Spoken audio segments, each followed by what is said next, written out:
લક્ષ્મી, જલ્દી આવ. આવી રસોડામાં હતી. કોઈ ખાસ વાત છે? શું શું થયું? મોઢું મીઠું કર. મીઠાઈ ખા. શેની ખુશીમાં? શું થયું કહો ને. અરે સાંભળીશ તો તું પણ ખુશ થઈ જઈશ. તો પછી કહો ને જલ્દી. અરે આપણો પેલો ટમાટાનો બધો પાક વેચાઈ ગયો અને એ પણ સારા ભાવે. બિયાનું પણ મળી ગયું.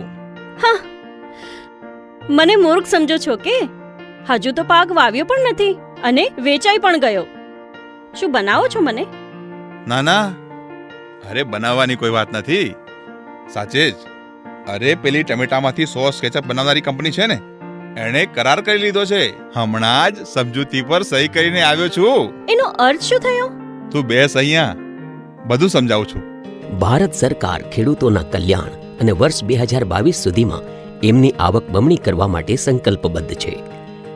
અનેક નવી નીતિઓ અને યોજનાઓથી ખેડૂતો આત્મનિર્ભર થઈ રહ્યા છે. પરંતુ ખેડૂતોની સામે આજે પણ કેટલાક પડકારો પડેલા છે. જેમ કે નિરંતર સંકોચાતો ચાસનો આકાર, મોસમ અને કુદરતી આપદાઓ સાથે સંકળાયેલા જોખમ અને બજારમાં આકસ્મિક ઉતાર ચઢાવ. કોવિડ-19 વૈશ્વિક રોગચાળાએ આ પડકારોને વધારે ગાઢ બનાવી દીધા છે. ભારત સરકારે તાત્કાલિક અસરથી કૃષક સશક્તિકરણ અને સંરક્ષણ કિંમત આશ્વાસન અને કૃષિ સેવા પર કરાર અધ્યાદેશ 2020 લાગુ કર્યો, જે હવે એક અધિનિયમ બની ચૂક્યો છે. अब किसान के पास अनेक विकल्प है.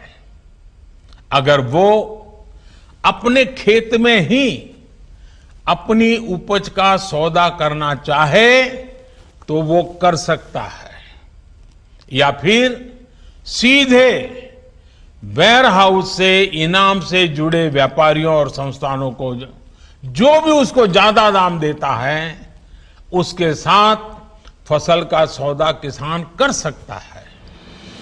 આ અધિનિયમ મુજબ હવે ખેડૂત ઉપજમાંથી ખાદ્ય ઉત્પાદ બનાવનારા પ્રોસેસર્સ, વ્યાવસાયિક કંપનીઓ, જથ્થાબંધ અને છૂટક વિક્રેતાઓ અને નિકાસકારો વગેરે સાથે કૃષિ ઉપજના વેચાણ માટે સીધા કરાર અથવા વ્યાવસાયિક સમજૂતીઓ કરી શકશે. આ કરાર પાકની વાવણી પહેલા પણ થઈ શકે છે. ઉપજના વેચાણનો કરાર થઈ ગયા પછી ખેડૂતોને નિર્ધારિત કિંમત મળવાની ગેરંટી મળશે. એમને કરારમાં બાંધી નહીં શકાશે. તેઓ કશા દંડ વિના કરારમાંથી નીકળવા સ્વતંત્ર રહેશે. કરાર માત્ર ખેડૂતોના પાકનો થશે, જમીનનો નહીં. તેથી જમીનનું વેચાણ, લીઝ અને એને ગીરવી રાખવાની પૂર્ણ રીતે મનાઈ છે. જરૂરી કૃષિ આવકો એટલે કે ઇનપુટ્સ ઉપલબ્ધ કરાવવાની જવાબદારી કરાર કરનાર વ્યક્તિ અથવા સંસ્થાની રહેશે. કરાર કરનાર વ્યક્તિ અથવા સંસ્થા દ્વારા યોગ્ય કૃષિ મશીનરી તથા સાધનોની વ્યવસ્થા કરવામાં આવશે. સમય સમય પર ખેડૂતોને ટેકનિકલ માર્ગદર્શન અને સલાહ ઉપલબ્ધ કરાશે અને પાકના જોખમની પૂરી અથવા આંશિક જવાબદારી લેવાની રહેશે. આ અધિનિયમ મુજબ પાકની સારી રીતે દેખરેખ, લણણી યા કાપણીની જવાબદારી ખેડૂતની રહેશે.